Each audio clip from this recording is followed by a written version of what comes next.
এই চাচা খারাও, তুমি হ্যাঁ এইভাবে মারতেছো কে লিগা? ভাই হ্যাঁ আমার হুদাহুদি মারতেছে, আমার কোনো দোষ নাই। এ বেটা, তোর আমি হুদাহুদি মারতেছি রে?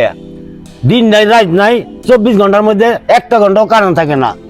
আবার মাছ শেষ না হইতে হইতেই আবার কারেন্ট বিলের লেগা ওটা ফাজিল। ভাই কারণ দেওয়া না তো আমগো হাতে না, আমরা তো এখানে চাকরি করি ভাই। এই বেটা, কারেন্ট যদি দেওয়া নেওয়া তগো হাতে না তাহলে কারেন্ট দিলে লাগে লিখে লাগি। আপনারা বুঝের মানুষ হয়ে যদি অবুঝের মতো কথা কন তাহলে কি হইব? এই বেটা, তুই কি বুঝবি কারেন্টে জ্বালা? তোর ভাই তো IPS আছে, আর সারাটা দিন কামলা দিয়ে আসি, রাইতে একটু শান্তি মতন ঘুমামু, তাও ঘুমাইতে পারি না। আমার ছোট নাতিটা রাইতে শান্তি মতন ঘুমাইতে পারে না, বারবার কারেন্ট যায়। আপনার কথা নয় বুঝলাম, কারণ কি এই লোকটারে মারলে আপনারা কি কোনো সমাধান পাইবেন? 2 দিন আগেও দেখছি বিদ্যুৎ অফিসে গিয়া কিছু লোক আছে কর্মচারীরা মারধর করছে। আরে বাবা, হ্যাগো মাইরা কি লাভ? হ্যাগো মারলে কি আর আপনারা কারেন্ট পাইবেন? আপনি যে অফিসে চাকরি করেন, আপনার বস আপনারা যা কয় আপনি তো তাই শুনতে হইব। ঠিক তেমনই হ্যাঁ, ও তো একটা অফিসে চাকরি করে, হ্যার বস হ্যারে যা কইব তাই তো হ্যার শুনতে হইব। আপনারা একটা জিনিস কি খেয়াল করে দেখছেন?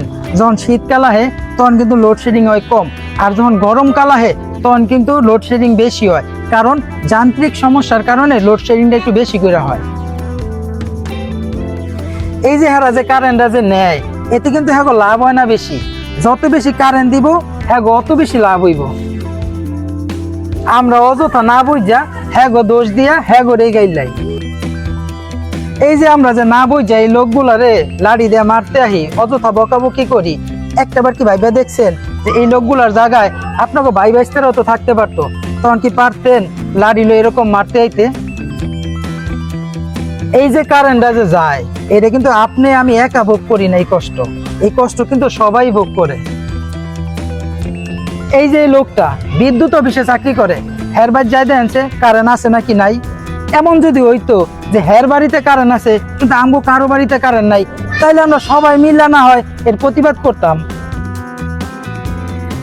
এই লোকটারে সাইরা দেন, হ্যাঁ হইলো কর্মচারী, টাকার বিনিময়ে চাকরি করে, হ্যাঁ রে বাইন্দা রেখে আমগো কি লাভ?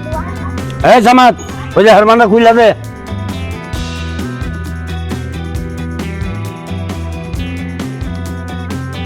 ধন্যবাদ ভাই।